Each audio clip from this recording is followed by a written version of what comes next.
Hello, and welcome to the Nomads of Fantasy, a weekly video game and movie club where we make a new universe our home every week. Today, we are recording our catch-up for April of 2023. With me this week, as always, actually, I have Brandon. Hello, Nomads. And Eric. What up, gamers? Hey yo. Hey, yo, gamers. It's been an interesting spring. There's been some stuff coming out. Guardians of the Galaxy just came out. Haven't seen it. Nope. Volume 3, the movie. Yeah. We recorded a specific Mario episode, so we don't have to touch on that one here. So That's right. That's right. We do have a Check that out. lot of games coming out too. Plug. What? YouTube.com/@nomadsoffantasy for our Mario quick review and the normal podcast feed. But I want to plug those videos. Give the videos some love. Yeah. They get lonely too. So, with everything going on, what have you guys been up to? Where should we start? Eric. Should we start Somebody jump in. Should we start with the one we've all been playing, or should we? I feel like we should just start with the headliner. Yeah. Redfall. I mean, the headliner. It's kind of a The anticlimactic lead-in, but yeah, sure. Yeah. Redfall come out for Xbox. I don't know, a couple of weeks ago. We all have Game Pass, as I think everybody that listens to this knows. Yeah. Yep, we all got Game Pass, and I'm glad that I do have Game Pass for this game. It kind of is the perfect Game Pass game, though, too, because, I mean, let's be honest, this game probably should have come out as like a, what do they call it on Xbox? Preview? Early access preview? Something like that, yeah. Game preview, that's what it is. Yep. Yeah. An exclusive should, I don't know, I was thinking about that, but I think an didn't exclusive, when it gets released, it should be like a giant flag that says, check out this console. And if it's not ready, it's not ready. I don't know listen, what they were thinking putting this game they out. could have used a little bit more time, even with all these people in there playing it. Like, there is a thing called a beta. Why didn't they just do a beta? I don't know. They'll probably give They should have done a soft feedback. launch. Do it maybe for a weekend. Just get some feedback. Like, hey, enjoy it. Give us like what worked, what didn't work. We're gonna be testing things out as well, And then, but yeah, the way they handled it was kind of messy. Well, it's kind of the perfect Game Pass game though, because like you don't have to commit $70. Like if you committed $70 to this game, I would be pissed if I paid off. 70. Yeah. With all this shit that's wrong with it. So But this is done by Arcane Studios, who I think make good games. They have an excellent track record. Are really good. Yeah. And that Prey game I thought was really good. I mean, they have different studios, like sub-studios within Arcane, but this is the studio that did Prey. This is the Prey studio. I forget which branch it is, but Prey is an incredible game. Well, just to preface it a little bit, like so people know what Redfall is, it is a first-person shooter. Are we still using It's a terrible that term word. I these hate days? that word. I love It shooter. It sounds Shooter so. looter, yeah. It sounds like you're drunk. A shooter. Yeah. Yeah. I mean, but you're essentially running around this town that's sequestered off by vampires and shooting some vampies. I think the it's got best the Borderlands hook is the town though. I think Yeah, the town has a very awesome look to it. I love it's got a great vibe.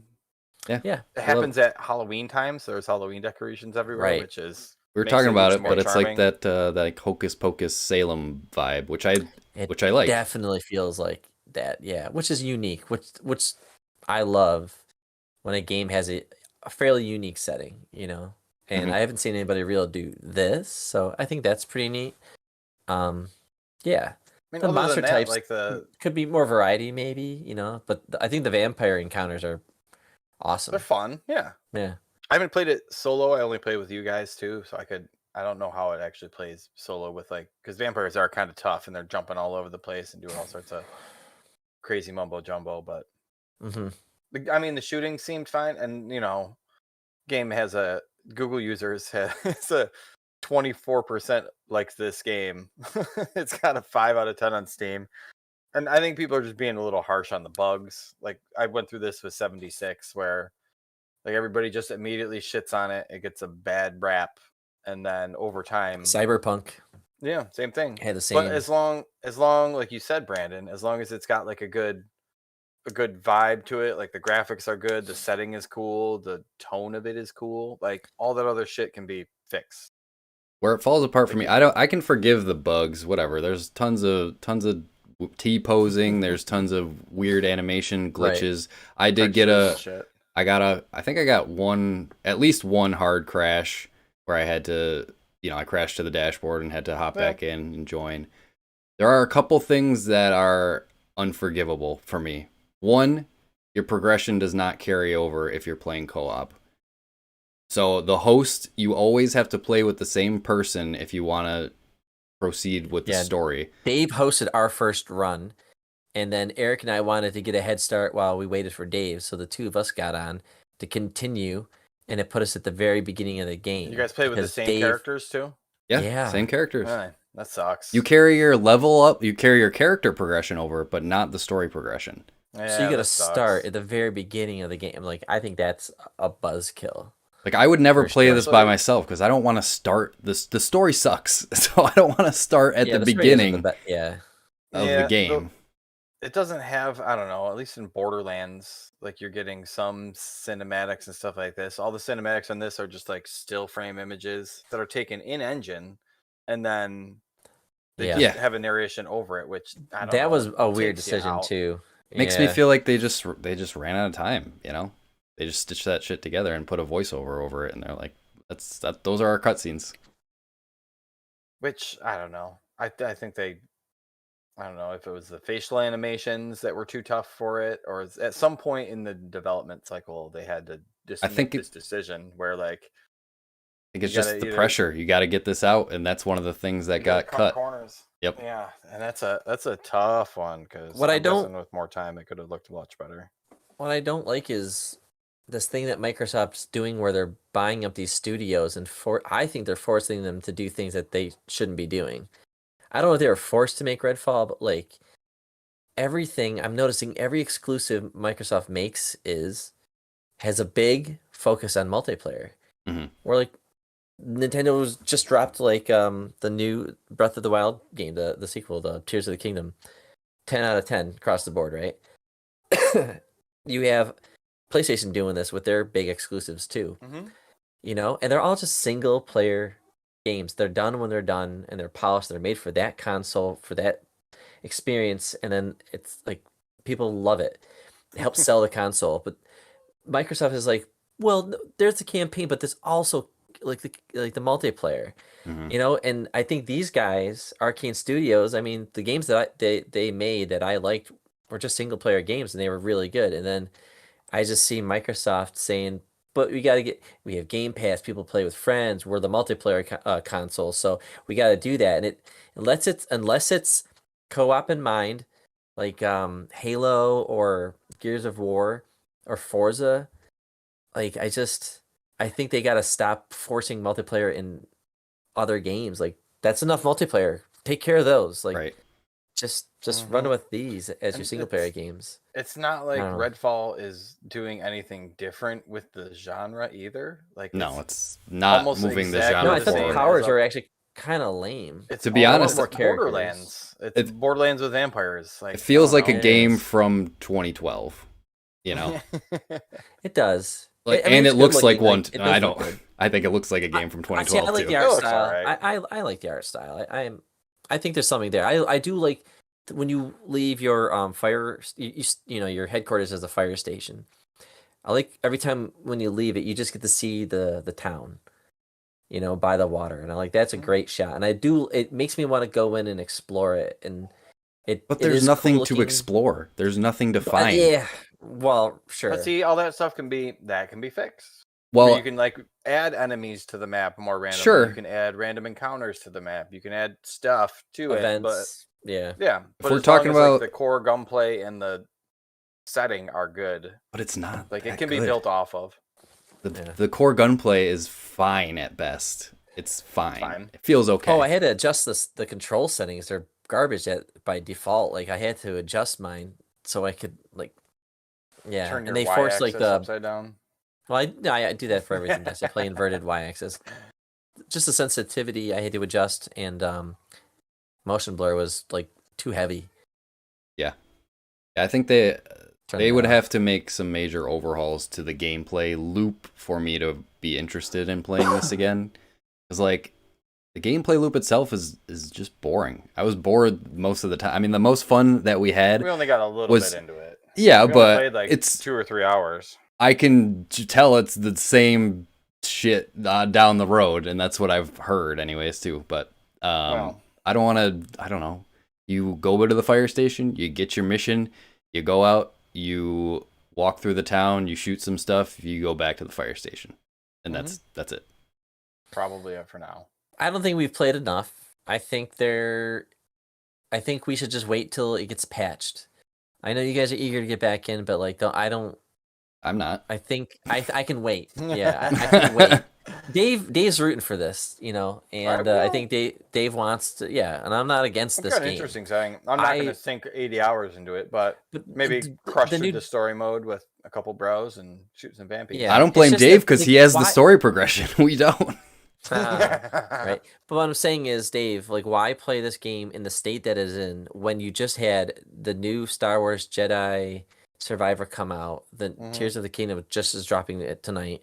You know, there's all these big games that are dropping right now that you're probably going to play. Why would, you know, when you're done with them, Redfall should be fixed by that point.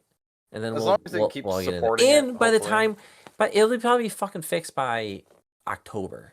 Perfect time to be playing this game, not in the spring when it's like a Halloween theme, you know. That is true. Yeah. I mean, we've seen it with lots of games recently where we were just talking about Cyberpunk, and like even Destiny had a rough launch at a certain point. Sea of Thieves, like a lot. I'm very light. I don't know what do we call them, like service games or whatever we're calling them. Sure. These days, but like, you know, 76 got fixed, No Man's Sky got fixed. Yeah, like, it just comes down to support. I was gonna say I'm very interested to see how much. It's not a good look on them right now, and they think they need to support this. How much Microsoft is gonna back this one? I'm not sure. Arcane Studio is a big grab for them to do that. You can't just like, here's a new game by them, that's ours, and like, yeah, we fucked that up. It's gone. It's like, yeah, you keep fucking, like, look what you're doing with a Rare. You could be making games that are as good as Nintendo and like single player exclusive family fun games, but no, you just have them doing multiplayer. Just making games. This pirate game. Just make a single player game. Come on, you have Rare. God damn it, it's a big name. They buy these studios and they just don't know how to use them. It's very frustrating. Like, I love Game Pass and all that stuff, and Halo and Forza, but like they do dumb things, you know. So I can't defend this stuff, and this is just like them falling on their face. They got to learn from it, and they got to quit. They got to.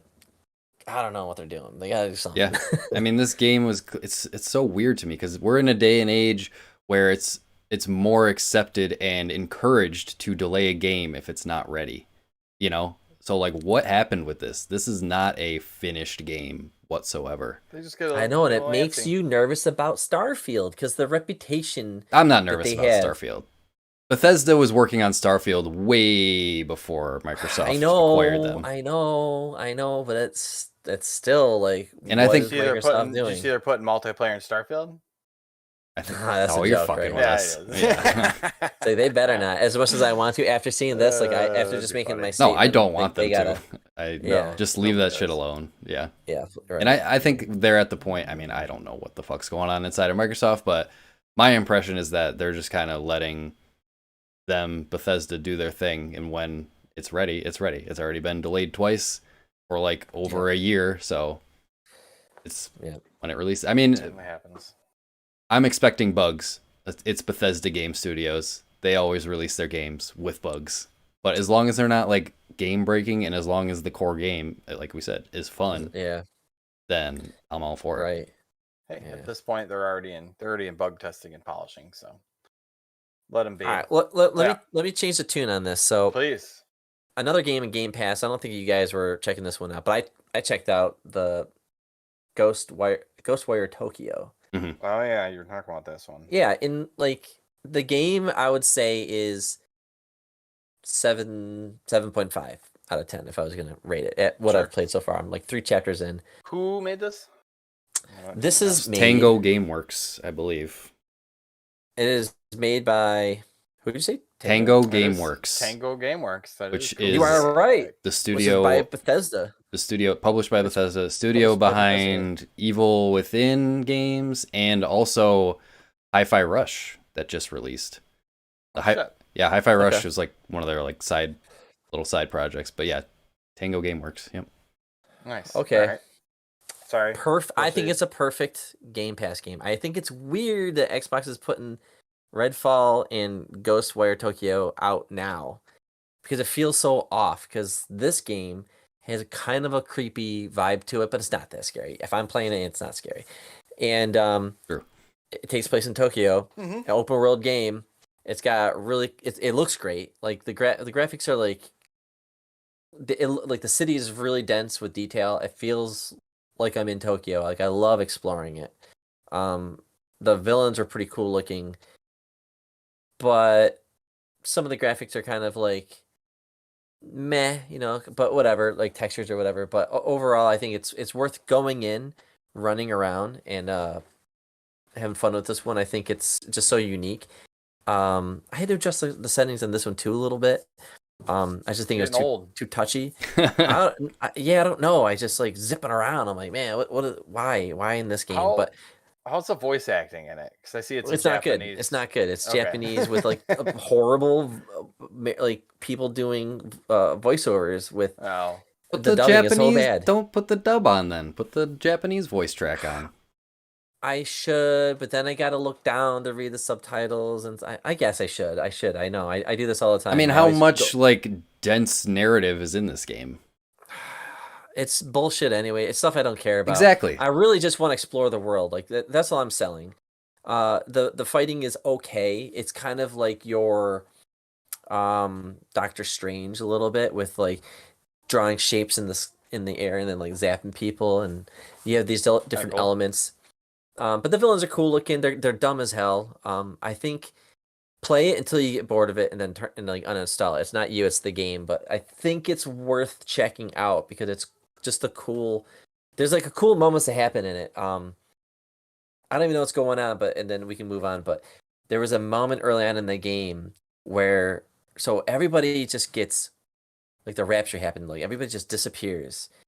And you're the only one left, and like a spirit takes over your body and keeps you alive. But everyone else in Tokyo is just gone. So you just see like when you walk around Tokyo, there's just clothing just laying on the ground all over the place. And now there's like these weird looking monsters with umbrellas and suits and faceless and whatever. But where was I going with this? I don't know. I'm trying to say that like when you're in this world though, like it's cool, it's interesting to experience, but I think after a while you will get bored with it. It's really I'm trying. There's like something else, but like it doesn't matter. But I definitely think it's like a great Game Pass game though. Like I think definitely worth checking out. Ringing indoors. It was cool. Game Pass is for us. Trying random new stuff. It's just weird because there's so much content. It's like there's like every shop owner is gone now, so these cat spirits come out. There's dogs everywhere. There's cats everywhere. There's these things that fly in there. You can zip around. Like there's so much to do that it keeps me hooked, and it's kind of creepy, but it's not scary. And I don't know. I'm liking it, but I don't think I'll beat it. Okay, that's cool. Yeah. I'd be interested in checking it out. I everything I've seen of it looks interesting enough to, like dip in, like you said, just to see if I... Oh yeah, that's what I was going to say. These ghosts, there's like a street full of spirits go by and you have to hide from them. It's just seeing it looks really cool. That's kind of cool. That's what it was. It's like, that's cool. I'm kind of glad I experienced that, but it's also kind of scary. I got to get out of the way. But sorry. Okay. Nice. All right. Well, let's jump over to Eric. What do you got on the calendar that you've been going through? Well, the only game I've been playing lately that I have to talk about is Breath of the Wild. We'll talk about it next time in like 2 weeks. Breath of the Wild, baby. I've been going back because I bought the Champions Ballad DLC like a couple of years ago, and I never really did much with it. So, Tears of the Kingdom coming out. I need to get back into the swing of, Zelda. So I booted up Breath of the Wild, and I've been going through that DLC, and it's basically like a bunch of shrine challenges, which is really cool. Like they give you like points. I like the shrines in the game. Like the game annoys me to high hell, but like the shrines are really like really the fun. shrines. Yeah, so like they're good puzzles. The concept is like you have to do these challenges for the 4 champions, and there's 12 shrines in total for each of them. Or not for each of them. There's 4 for each of them. Or 3 for each of them. Sorry, that's my math. 3 times 4. But it's cool because you get like these maps with like a point on the map, and you have to figure out where in the world like this particular shrine is. And they give you like little clues because you have to do like a little task to make the shrine actually appear. So like it's kind of like a little riddle, you know, like go through or survive in the lava for, you know, whatever. And then like when you go to that point on the map, you'll see like a ring in the lava, and you have to figure out how to like get in there. I don't know. It's cool. So they're like mini puzzles to unlock the shrines, and then you do the shrines. And then so I'm at the point where I'm at like the final challenge. And then after that you unlock the motorcycle, the master cycle. So I'm excited to get that. But that's what I've been doing. There's like master sword challenges or something else in there too. There's master mode, where it's basically just super fucking hard mode. Wow. I don't know if they might be like one hit kills or something. I don't remember, but it's something crazy like that. And maybe like, I don't know if it's permadeath. I don't know. It's something crazy like that, but yeah, I've been focused on the DLC, and I've been really just loving getting back into Breath of the Wild in this world. And it's really cool because the DLC does a really good job of taking you to places in the map that maybe you haven't explored yet. Because like they're like in the 4 corners of the map. So like one's down in the desert, one's up in the Zora region, one is up in like the Death Mountain region. So like some of those areas I haven't explored at all. So like it's kind of forcing me to go into areas that I haven't been yet. And like I've already spent 80 hours in this game. So, and there's just so much of the map I haven't even seen yet. And so it's like, it's really cool. I'm still discovering and seeing new stuff, even though I'm this far into the game, and it's great. I probably put like 15 more hours into it. So I'm prepared for Tears of the Kingdom.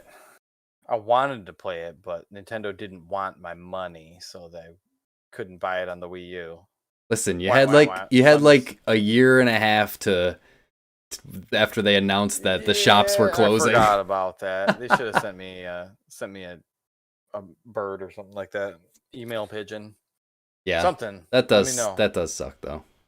But that's cool. Yeah, and it feels I'm prepared. I'm prepared for Tears of the Kingdom. I have it pre-installed on my Switch right now. Can't wait. Can't wait to dive in there. I'm going in fresh to the new one, so we'll see. I did see a movie, and I think I saw this right after our last catch up. So this is a little old. Came out beginning of April. The Dungeons and Dragons movie. I have not talked about this with you guys. That's cool.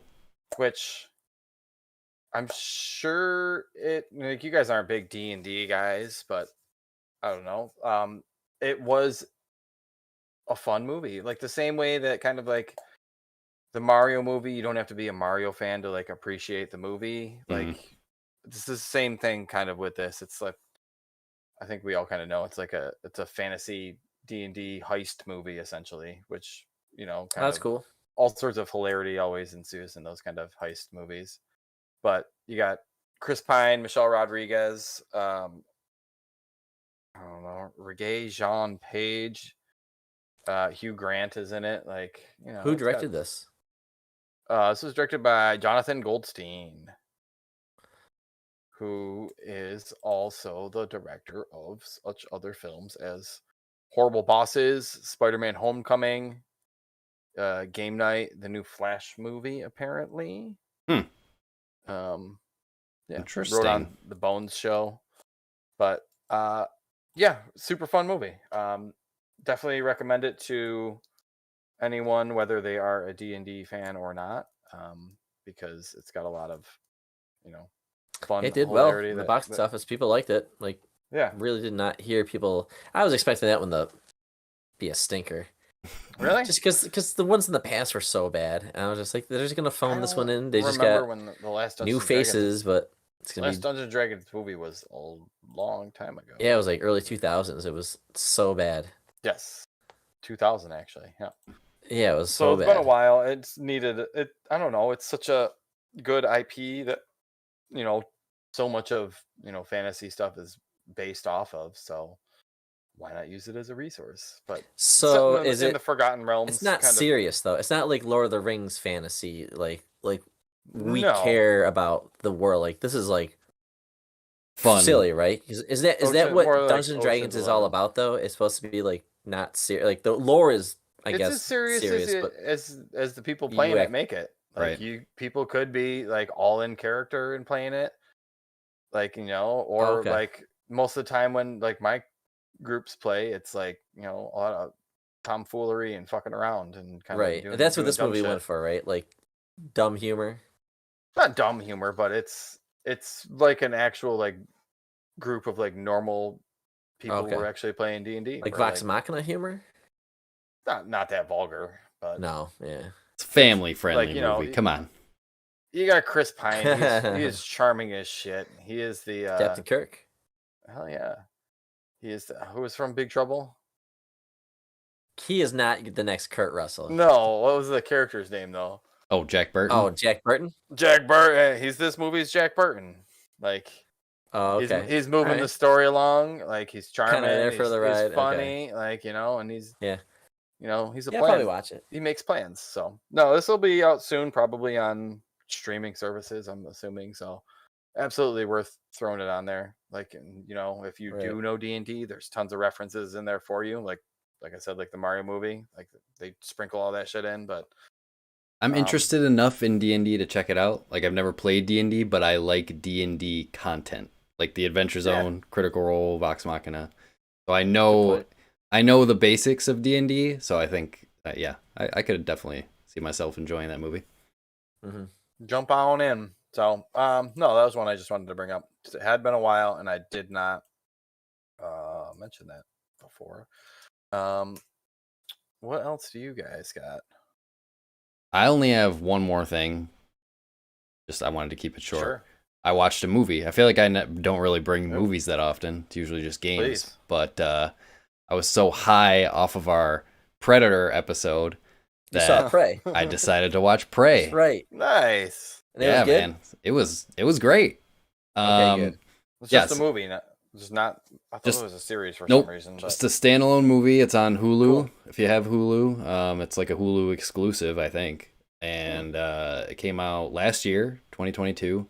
But yeah, it's very reminiscent of the first movie, I would say, and it kind of, I guess, whatever, goes back to its roots a little bit.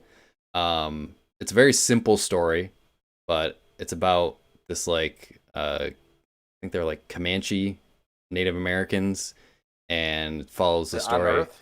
Yeah, it's on Earth.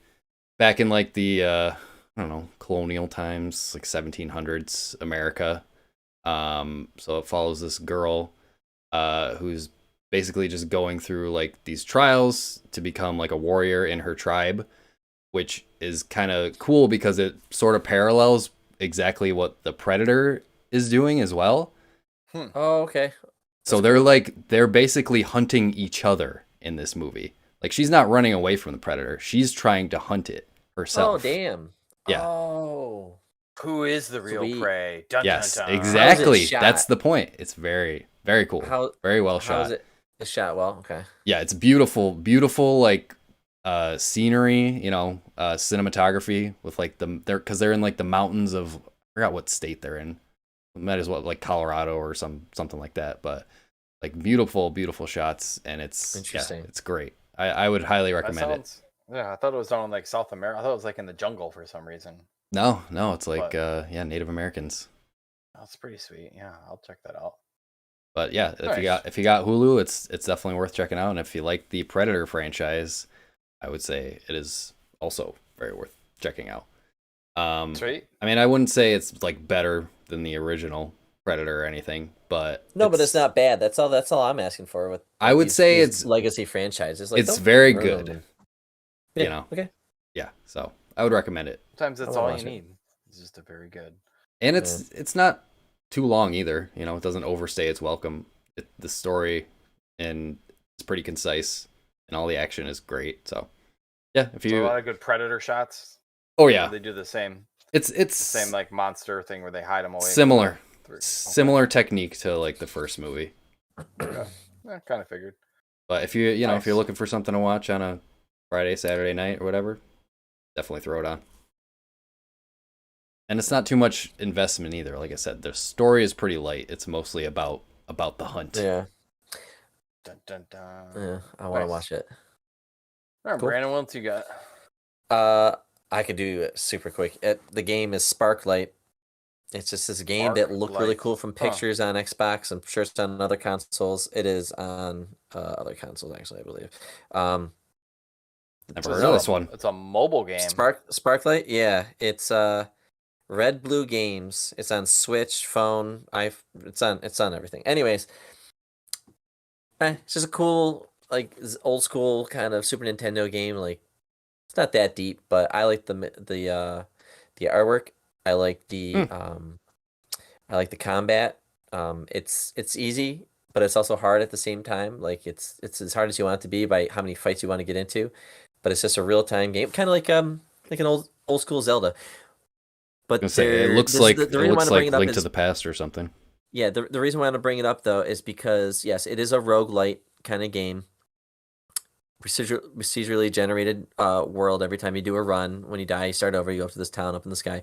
It has a little robot that you can control in single player, or if you have like a kid with you or somebody like that doesn't need something too challenging, it's a great game to play with the little guy because they can do the most basic thing, which is like pull shit out of the ground, pick up light and move light and try, it's pick up sludge and stuff like that. It's very basic. I think the game is only 8 hours long. I'm like 4 or 5 hours in. I've been playing with my 4-year-old and it's great. And once he gets bored, I can turn the controller off and go right. I can control that little robot guy. But that's all I really wanted to say. It's cute. Sparklight. Play with your kid. How much did you? Sparklight. Is it on Game Pass or did you pay it? Did you buy it? No, I bought it for like $10. Okay. I think 5, 6, maybe $6 or something. It was cheap. Yeah. Sweet. Nice. So support your indie developers. Yeah, definitely. Red Blue Games. Good job. All right. Over winding down, I do have another banger left.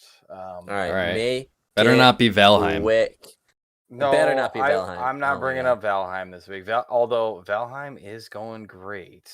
All right. I'm sure it is. that one's almost done. But no, I started. My buddy of mine told me to try. I've heard about it before. Ted Lasso. Like everybody. Oh yeah. I've heard nothing but good things about it. Yeah, same. I was talking to my buddy, and then I saw Roku TV. If you sign up for Apple TV through Roku, you get 3 months free instead of like 1 week free, like that they do on the website for Apple TV. I'm like, I hope that deal works for the person listening to this in the future. But yeah. But anyways, dude, I had a 6-month trial that I got free with PlayStation Plus, and I didn't touch it once. Oh my god, it's so good. But no, this show is absolutely fantastic. It is so goddamn charming and funny. Okay. Starring Jason Sudeikis. It's kind of like Major League. It's a sport comedy drama. Like sport, it's like he leaves the US to go over to England and coach a soccer team. And he knows literally nothing about soccer. Okay. And that's as far as I'll go with it. But okay. It is hard not to love, and it is hard not to love him. Mm-hmm. And really? It is, I'm just dying to watch the next episode too. I'm only in season 1. I've kind of been tapering off at 2 episodes a night, not trying to go too far. The episodes are fairly quick. I think they're usually like 30 something ish minutes. Should I watch this? Is this a show I should watch with like my wife? Yeah, she'd love it. Yeah, for sure. Even if they don't give a shit about soccer? I was just going to say it's very light on the soccer and more about like the character development and character. It always comes down to the characters for sure. Yeah, definitely. Yeah. Absolutely. But it is, it's like what do they call it? Stranger in a strange land or something like that, when you're like out of your element kind of thing. It's just that he's an interesting lead, but if you're, a lot of people like it, and I don't know.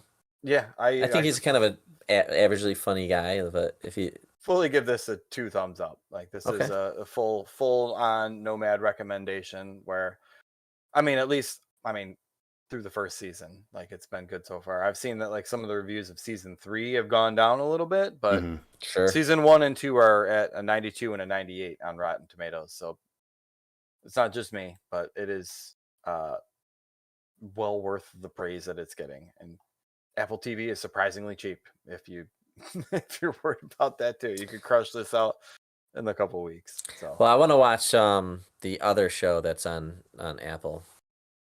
Severance or the concept just sounds so cool. Like I kind of want to see that. But yeah, Severance and Succession are the only shows. Succession especially, as I hear about that constantly. Succession is. My wife is watching that. I don't know if it's on like Netflix or whatever. People, it's on HBO Max. People are constantly. Oh, that's where she's watching. Talking about it. I'm like, I don't know. Maybe I'll get to it. People talking dramatically at each other. I wasn't really impressed with that. Nice. Well, the only other one I wanted to bring up, I mean, we may talk about this in future episodes, but I've been watching. I'm almost done with Star Wars Vision season 2. It's good. Oh yeah, I forgot about that. Dude, I gotta get through that. We gotta talk about it because this is a dark show. It is not like, I mean, they were kind of dark last time. Some of them were dark. Some of them were like made for kids. The Banshee one was not for kids. My kids were freaked out with that. No spoilers. Don't say anything more. Yeah, man. All right. Well, anyway, yeah, it's cool. It's good. So you guys got anything else before we wrap up and get out of here? Nah, let's wrap. Right. Let's do a wrap. Eric, hit us with the socials and let's get on out. All right. If you want to follow us on social media, you can follow us at Nomads of Fantasy on Twitter and Instagram. You can follow us, or you can join our Discord, nomadsfantasy.com/Discord, if you want to chat with us. Send any recommendations too. We love getting those. Definitely. Anything. Watch, we're doing lots with video now, so youtube.com/@nomadsoffantasy. If you want to check us out there, see our beautiful faces. I don't know. That's pretty much all I got. Merch store, nomadsfantasy.com. Check out the merch store. But hit it up. Yeah. Other than that, that's all I got. Always, safe travels, nomads. Sweet. See you in a minute.